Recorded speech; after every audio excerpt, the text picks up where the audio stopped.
तो आप सभी का स्वागत है। और ये क्लास 6 कंप्यूटर का 4th चैप्टर है, माइक्रोसॉफ्ट पावर पॉइंट। और आप अपनी ये स्क्रीन पर देख सकते हैं, ये मैंने पूरी पावर पॉइंट की विंडो खोल रखी है। और इसमें जैसे आप अपने पेज नंबर 41 पर देखिए। अच्छा, ये पावर पॉइंट है क्या? ये जो माइक्रोसॉफ्ट पावर पॉइंट है, ये एक एप्लीकेशन सॉफ्टवेयर है। तो आपने पहले चैप्टर में पढ़ा था कि दो तरह के सॉफ्टवेयर होते हैं, एक सिस्टम सॉफ्टवेयर और एक एप्लीकेशन सॉफ्टवेयर। तो इसके अभी जो हम बात कर रहे हैं वो एप्लीकेशन सॉफ्टवेयर के बारे में बात कर रहे हैं। तो यहाँ आप देख सकते हैं अपनी, यदि आपके पास किताब है तो आप देखिए, बाकी मैं यहाँ पे दिखाता रहूँगा आपको। यहाँ पे आप देख सकते हैं कि हम पावर पॉइंट को स्टार्ट कैसे करें। ठीक है, सबसे पहले मैं आपको स्टार्ट करना बताऊंगा। मैं इसे बंद कर रहा हूँ। ठीक है, तो मैं आपको सबसे पहले स्टार्ट करना बता देता हूँ। तो ये स्टार्ट बटन है मेरा। यहाँ पे आप ऑल प्रोग्राम्स में जाइए, माइक्रोसॉफ्ट ऑफिस, और फिर ये पावर पॉइंट। तो ये पावर पॉइंट खुल गया। इसके बाद ये जो पूरी विंडो आपके सामने खुली हुई है, इसमें अलग अलग पार्ट्स हैं। सबसे ऊपर वाला जो ये यहाँ मैं माउस चला रहा हूँ, इसे कहते हैं टाइटल बार। इसके यदि आप साइड में जाएं, नीचे जाएं, तो इसे कहते हैं मीनू बार। ये जो पूरा इसमें फाइल, एडिट, व्यू, इंसर्ट्स, ये सब लिखा हुआ है। इसके बाद नीचे ये स्टैंडर्ड टूल बार होते हैं। ये स्लाइड्स पेन ये है, ये टास्क पेन है। ठीक है, टास्क पेन है। इसके बाद ये फॉर्मेटिंग, यहाँ पे जो होता है ये फॉर्मेटिंग टूल बार। ये है साइड में, इसमें स्लाइड्स एंड आउटलाइन टैब, ये स्लाइड्स एंड आउटलाइन पेन। और ये यहाँ पे कुछ बटन्स हैं, view button, slide show button, और नॉर्मल व्यू, स्लाइड शॉटर व्यू, ये सब। ठीक है, और नीचे ये स्टेटस बार है। स्टेटस आपने यानी क्या क्या काम किया है, किस किस तरह से काम किया है, उन सब के बारे में इसमें बताया गया है। तो सबसे पहले इस चैप्टर में जो बताया गया है वो ये है कि किस तरह से आप एक ब्लैंक प्रेजेंटेशन बनाएंगे। तो सबसे पहले उसके लिए हम करते हैं। तो यहाँ पे आप देखिए, हमें क्या करना है, फाइल में जाके न्यू पर क्लिक करना है।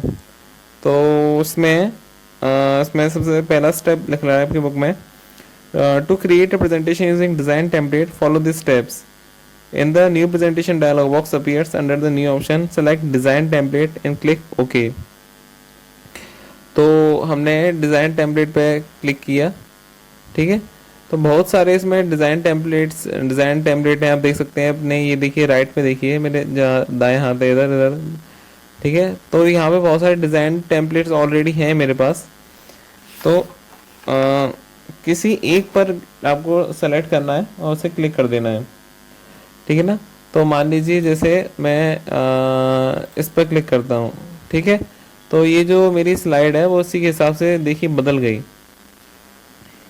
अच्छा, यदि मुझे स्लाइड इस तरह से नहीं बनानी और मुझे दूसरी तरह से स्लाइड बनानी है, तो देखिए मैं क्या करूँगा, यहाँ पे मैं जाऊँगा और इसमें आपको दूसरा ऑप्शन दे रखा है बुक में, creating a presentation using auto content wizard.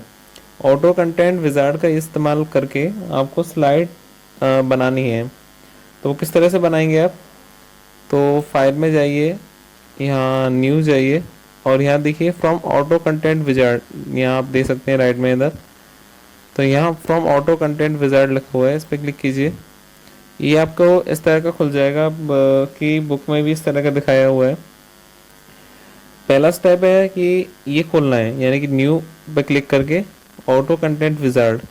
तो ये एक डायलॉग बॉक्स जैसा खुल जाएगा। इसके बाद जो पहला डायलॉग बॉक्स है, the first dialog box has the start button selected. उसमें स्टार्ट बटन सेलेक्ट होगा, देखिए। ठीक है, which explain what the wizard will do, click on the next button. आपको नेक्स्ट पे क्लिक करना है। देखिए इधर नेक्स्ट लिखा हुआ है नीचे, इस पर क्लिक कीजिए। ठीक है, in the second dialog box click the button that best represents the type of presentation you want to create, for example general। अब आपको इसमें पूछा गया कि आप किस तरह की प्रेजेंटेशन बनाने वाले हैं, आपका उद्देश्य क्या है, किस तरह की प्रेजेंटेशन आप बनाना चाहते हैं। तो आपकी बुक के पेज नंबर 43 पर ये सब इसमें फिगर्स दिखाए गए हैं। तो मैं जनरल सेलेक्ट करता हूँ उसमें, और जनरल में एक ट्रेनिंग, जैसे मुझे सर्टिफिकेट बनाना है तो सर्टिफिकेट मैंने सेलेक्ट किया और इसे मैंने ऐड कर दिया। Okay, click the presentation on the list that further denotes the purpose of your presentation, for example training। यहाँ पर मैं इसे कैंसिल कर देता हूँ। यहाँ पर मैंने इसे नेक्स्ट कर दिया। What type of output will you use, किस तरह का आउटपुट आप इस्तेमाल करना चाहेंगे। On screen presentation, web presentation, black and white overheads, colour overheads और 35 mm स्लाइड्स।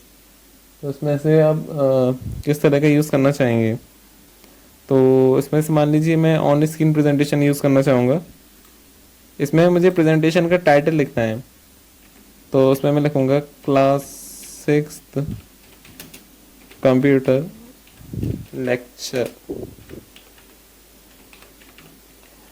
और इसमें मुझे फुटर ऐड करने को बोला गया है, मैं इसे नेक्स्ट कर देता हूँ। These are all the answers the wizard needs to create a presentation. Choose finish to view the document। अब ये सारे आंसर्स आपने दे दिए, अब फिनिश आपको करना है, जिससे कि जो विजार्ड है वो आपका दिखाए कि आप किस तरह की प्रेजेंटेशन बनाई है। ठीक है, फिनिश कर दिया हमने। तो ये देखिए इस तरह का हमने ये जो लिखा था वो इस फॉर्म में आ चुका है। ठीक है, एक सर्टिफिकेट टाइप का बन चुका है। यदि आप सर्टिफिकेट बनाना चाहते हैं इस तरह का,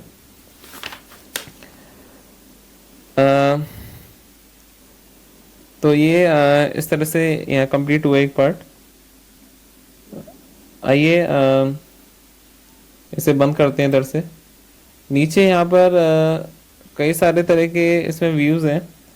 तो यहाँ पे एक चीज़ दे रखी है, यहाँ पे स्लाइड लेआउट।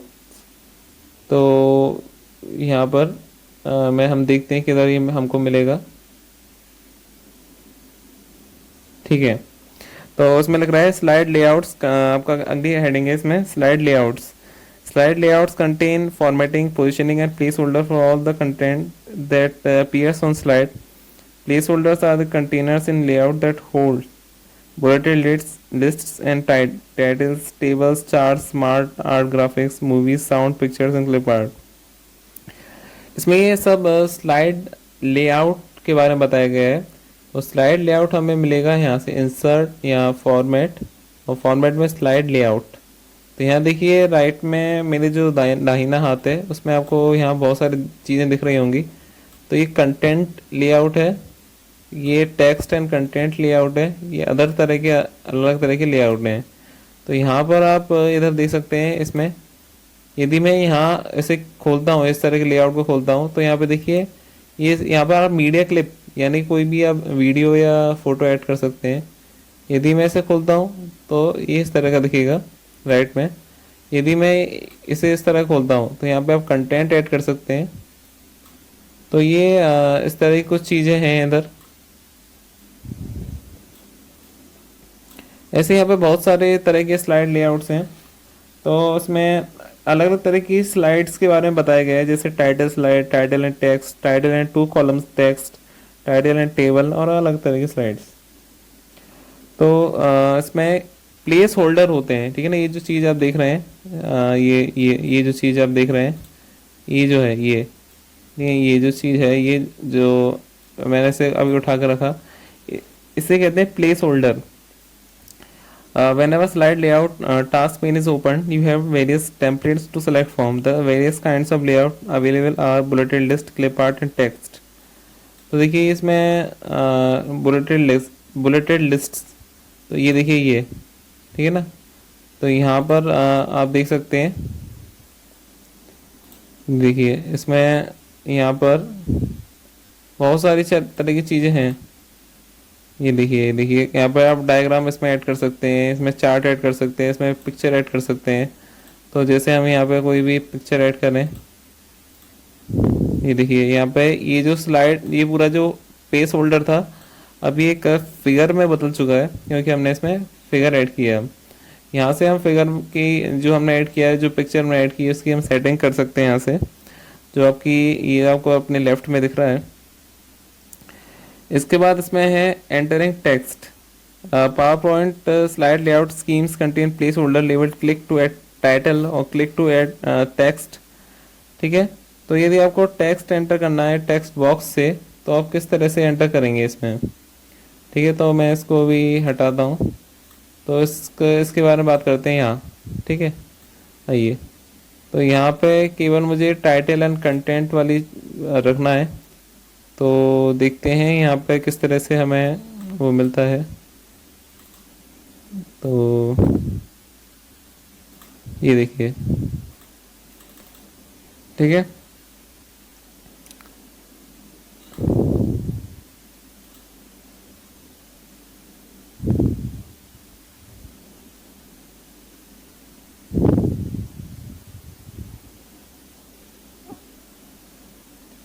देखिए यहाँ पर आप दो तरह से कर सकते हैं। तो यहाँ पर सीधे सीधे आप यहाँ पे सीधे सीधे आप ऐड कर सकते हैं टेक्स्ट को। यदि इस तरह से नहीं करना चाहें तो नीचे आप देखिए, इधर आपको ऑप्शन दिया हुआ है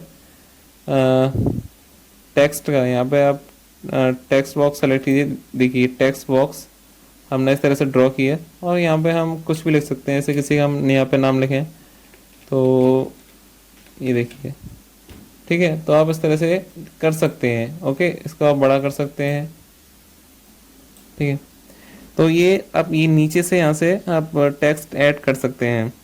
ठीक है, अच्छा यदि हम इसे हम बंद करते हैं यहाँ से अभी। ये तो एक स्लाइड हो गई। यदि हमें एक नई स्लाइड ऐड करनी है अपनी प्रेजेंटेशन में, तो हम किस तरह से करेंगे।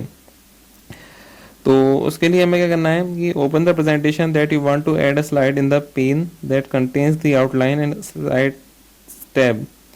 तो उसके लिए क्या करना पड़ेगा, इंसर्ट में जाना पड़ेगा। देखिए ऊपर देखिए इंसर्ट में न्यू स्लाइड, इंसर्ट में न्यू स्लाइड है, इसे कर लीजिए।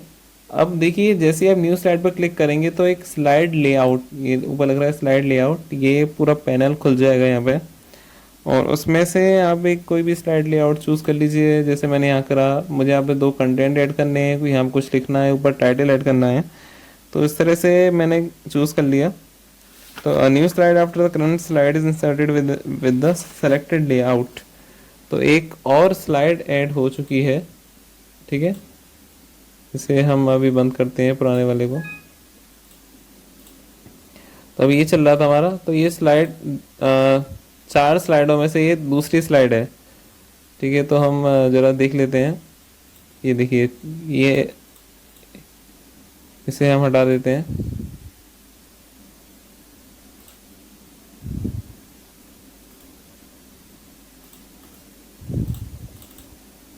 ठीक है, आप नीचे देखिए, इधर स्लाइड 1 of 1 लिख रहा है। यहाँ पे हमें एक नई स्लाइड एंटर करनी है। देखिए स्लाइड 2 of 2। ठीक है, इसमें से आप फिर आप राइट में कुछ भी आप किसी भी तरह का स्लाइड लेआउट चूज कर सकते हैं। अब देखिए इतना आपको समझ में आ गया। इसके बाद हम आगे बढ़ते हैं। हम ये जानने की कोशिश करते हैं कि कितने तरह के व्यूज़ पावर पॉइंट में होते हैं। तो इसमें नीचे आपको इधर नीचे देखिए, इधर लेफ्ट में नीचे तो आपको तीन तरह के व्यू यहाँ पे दिख रहे हैं।